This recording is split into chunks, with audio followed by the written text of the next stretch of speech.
सबको मेरा प्रणाम, अन्नदाता को मेरा नमस्कार।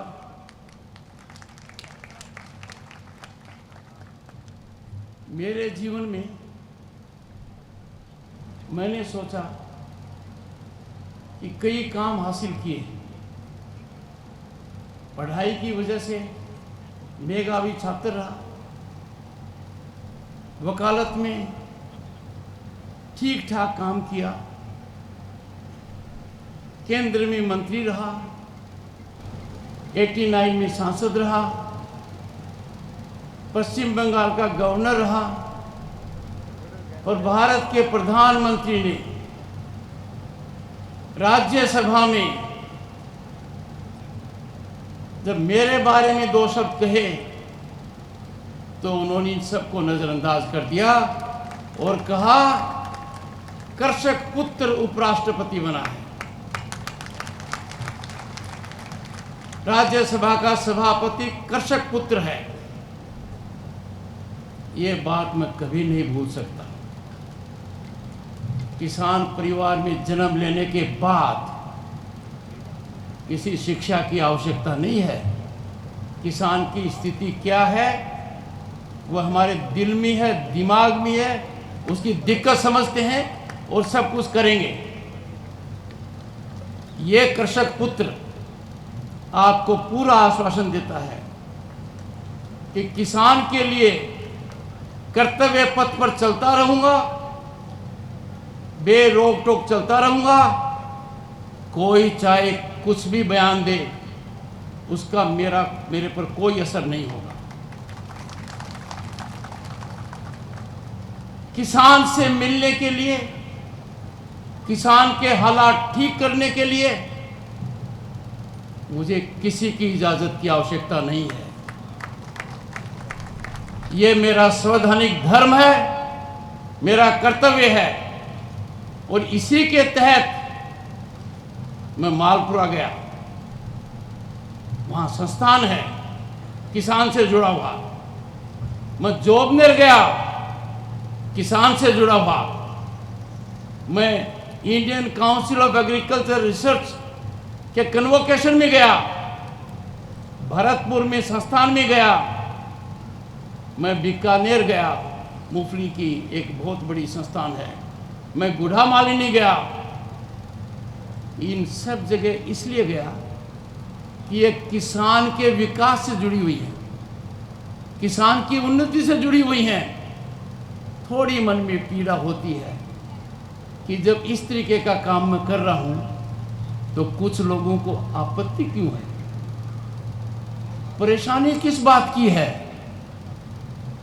किसान का हित साधना हम सबका कर्तव्य है।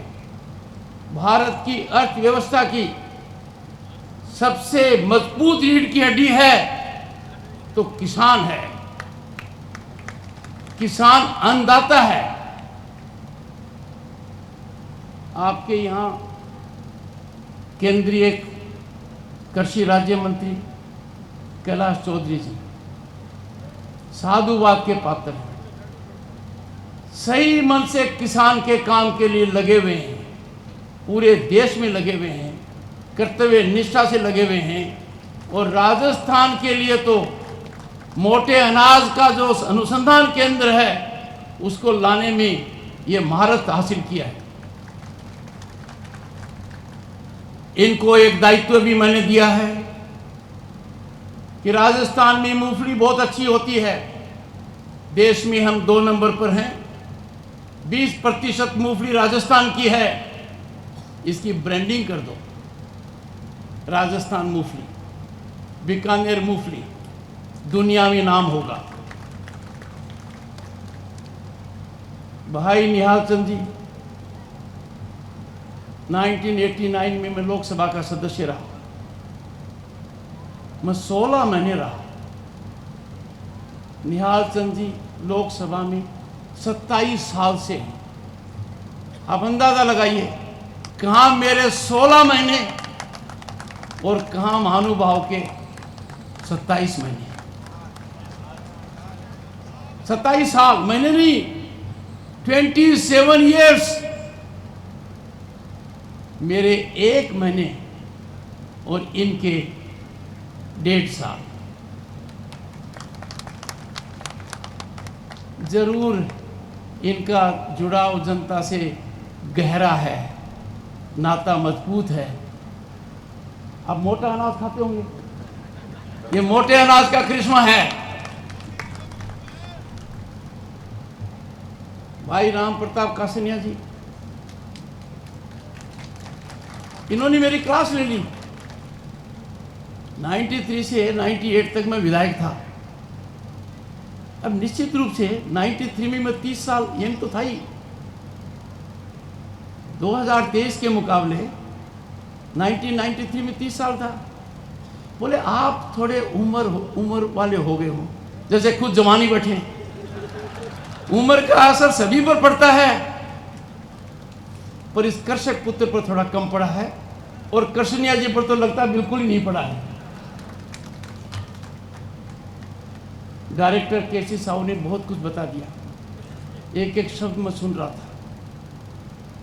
बदलाव का केंद्र है, गहराई से सोच है, नतीजे निश्चित रूप से आएंगे। आखिर संस्थान 6000 हेक्टेयर से ज़्यादा है, 5500 हेक्टेयर तो कृषि योग्य है। ये राजस्थान का केंद्र देश और दुनिया के लिए बदलाव का बड़ा केंद्र होना चाहिए।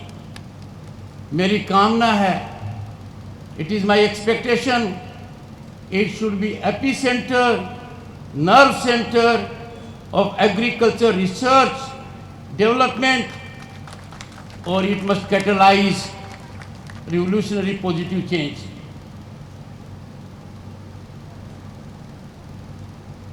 डॉक्टर चंचल Shah ji central seed farm में, और सीड कमजोर होगी तो आगे मुश्किल आएगी। ये बहुत महत्वपूर्ण है। हमारे बीच 2 विधायकगण हैं, उनको मिलते ही मुझे मेरे विधायक के दिन याद आ गए। दोनों प्रतिभाशाली हैं। श्रीमती संतोष बावरी जी, देखते पता लग गया जुझारू हैं, कार्य निष्ठा के अंदर कोई कमी नहीं है, और मैं मानकर चलता हूं इनका योगदान आगे भी बढ़ता रहेगा। श्री धर्मेंद्र मोची जी, अब धर्मेंद्र जी को क्या कहें, वीरू कहें या क्या कहें। वो कौन सी पिक्चर है जिसमें अमिताभ बच्चन और धर्मेंद्र जी हैं? शोले। और धर्मेंद्र जी का क्या नाम था उसमें? वीरू। सबसे महत्वपूर्ण, मेरे किसान भाइयों, मेरे बुजुर्गों, मेरी माताओं, मेरी बहनों, आपकी उपस्थिति इस गर्मी में मुझे बहुत बड़ा संदेश दे रही है, मुझे बहुत बड़ी ऊर्जा दे रही है, और मैं आपका आशीर्वाद लेकर जा रहा हूं, और आपको आश्वासन देता हूं कि किसी प्रकार कोई कमी नहीं आएगी मेरी निष्ठा में। बहुत कुछ माननीय मंत्री जी ने और साहू जी ने कह दिया है, मैं रिपीट नहीं करूंगा, पर मेरा आग्रह रहेगा, किसान बदलाव की करवट ले, थोड़ा सा दिमाग लगाओ। लड़का आईआईटी में पास होता है, लड़का आईआईएम में पास होता है, उसको दुनिया में बड़ी नौकरी मिलती है, और वो नौकरी छोड़कर सब्जी का व्यापार कर रहा है, दूध का व्यापार कर रहा है, सफलतापूर्वक कर रहा है। सोचिए, किसान और किसान पुत्र के लिए कितना बड़ा अपॉर्चुनिटी का एरिया है कि सबसे ऊंची शिक्षा प्राप्त करने वाले दूध का, कृषि उत्पादों का, व्यापार कर रहे हैं। ये मार्केट बहुत बड़ा है। कृषि उत्पादकों का मार्केट सबसे बड़ा मार्केट है और किसान की हिस्सेदारी उसमें अब तक ठीक नहीं है। इसमें बढ़ोतरी आनी चाहिए और निश्चित रूप से बढ़ोतरी आनी चाहिए। आई विल अर्ज and request younger members of farmers families, B innovative, think out of the box. आपको इस व्यापार पर अपना अधिकार जमाना है। आपको निर्यात पर अधिकार जमाना है। यदि अगर देश के अंदर आयात होता है किसान के से जुड़े हुए किसी मामले का, आपको प्रमुख भूमिका निभानी पड़ती है और ये काम आपको करना है। मुझे थोड़ा झटका लगा, किसी ने कहा कि हम तो ट्रैक्टर को 10 साल बाद ही चलाएंगे। पहली बार, कानून का विरोध क्यों कर रहे हो? नहीं करना चाहिए। और दूसरी बात ज़्यादा महत्वपूर्ण है, नया ट्रैक्टर, नई टेक्निक, नई तकनीकी और सस्ता पड़ता है। ट्रैक्टर सब्सिडाइज है। मैं मेरे किसान भाइयों से आग्रह करूंगा, उनको टेक्नोलॉजी का पूरा फायदा उठाना चाहिए। आज के दिन यदि आप देखेंगे कि आपके उत्पादक की यदि अगर क्वालिटी बढ़ती है, उसका मूल्य कई गुना होता है। पर आप तक फायदा तब आएगा जब उत्पादन के अंदर आपकी भागीदारी हो, उसकी मार्केटिंग में भी हो, उसके निर्यात में भी हो और आयात की आवश्यकता है तो उसमें भी हो। हमारे बच्चों में आज के दिन किसी प्रतिभा की कोई कमी नहीं है, सिर्फ एक सोच है। अब यह सोच हमें बदलना चाहिए। और यदि अगर किसान, जिसकी वजह से माननीय मंत्री जी ने कहा हमने किन किन देशों को पछाड़ा, हम कहाँ थे उस समय, देखिए जब भारत आया 5वें नंबर पर, हमने उनको पछाड़ा जिन्होंने हम पर राज किया था। हमने फ्रांस को पछाड़ा। अब बारी है जापान और जर्मनी की, और हम तीसरे पायदान पर आने ही वाले हैं 2-3 साल के बाद। आजकल वातावरण काफ़ी अच्छा है। जो सोचते हैं, जो ठान लेते हैं, वो मुमकिन हो जाता है और ये आपकी बदौलत मुमकिन होता है। मैं प्रधानमंत्री जी को एक बात के लिए धन्यवाद दूंगा। पीएम किसान निधि 11 करोड़ किसानों को अब तक 2,60,000 करोड़ से ज़्यादा पैसे मिल चुके हैं। पर उससे बड़ी उपलब्धि दूसरी है। वो बताती है कि किसान कितना दिमाग से आगे है। केंद्र से तो आपने पैसा भेज दिया, पर किसान सक्षम है उसको ग्रहण करने के लिए। किसान ने वो तकनीकी अपना ली है। किसान इतना एजुकेटेड हो गया है कि यदि अगर उसके पास कोई धन आना है तो बिना बिचौलिए के, बिना कट के सीधा पहुंचता है। माननीय मंत्री जी ने कहा कि कृषि बजट बहुत बड़ा है। इनकी भूमिका है, जितने सिंपल दिखते उतने हैं नहीं। किसान के लिए झगड़े तक पहुंच जाते हैं, झगड़े तक। भारतवर्ष का कृषि मंत्रालय में राज्य मंत्री होना का मतलब है 140 करोड़ वाले देश में कृषि जो प्रमुख आधार है, रीढ़ की हड्डी है, उस मंत्रालय में नीति निर्धारण का काम करना, ये छोटी उपलब्धि नहीं है। एक किसान का बेटा ये काम कर रहा है, पर इस किसान के बेटे ने कई काम करवा दिए। हल्दी बोर्ड, हल्दी के बारे में तो आप जानते हो ना। जब कोई दुकान पर गया और पूछा हल्दी का भाव क्या है, तो व्यापारी ने कहा चोट कितनी गहरी है। चोट गहरी है तो हल्दी का भाव ज़्यादा है, हल्दी बहुत महत्वपूर्ण है। पर यह बोर्ड इतना अच्छा काम करेगा कि किसान और किसान के बच्चों के लिए, पढ़े लिखे बच्चों के लिए दुनिया में बहुत बड़े रास्ते खोलेगा। आपने G20 की बात सुनी है,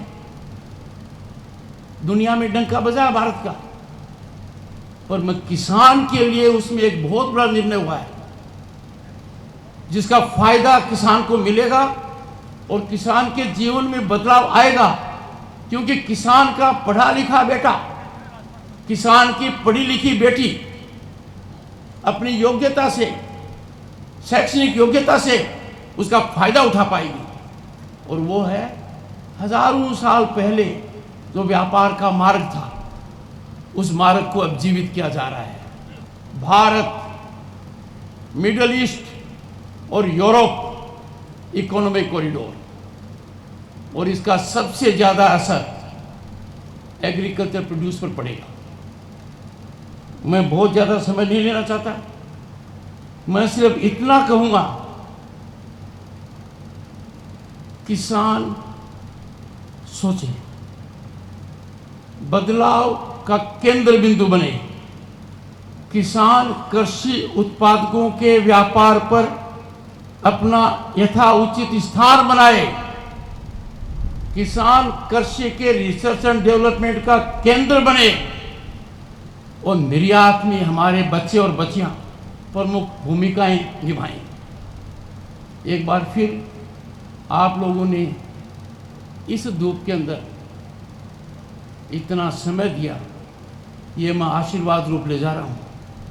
पर एक बात समाप्त करने से पहले कहूँगा, जब गांव में पढ़ाई 5वीं क्लास तक की थी और 6ठी क्लास के लिए हम 7 किलोमीटर जाते थे, और जब मॉर्निंग क्लासेस होती थी तो जब हम वापस आते थे तो सूरज देवता प्रकाष्ठा पर होते थे।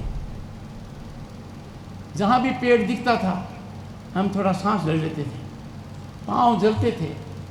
जहाँ भी गोबर दिखता था उसमें पाँव देते थे ताकि कुछ ठंडक महसूस होगी। ये मेरे जीवन की कहानी है।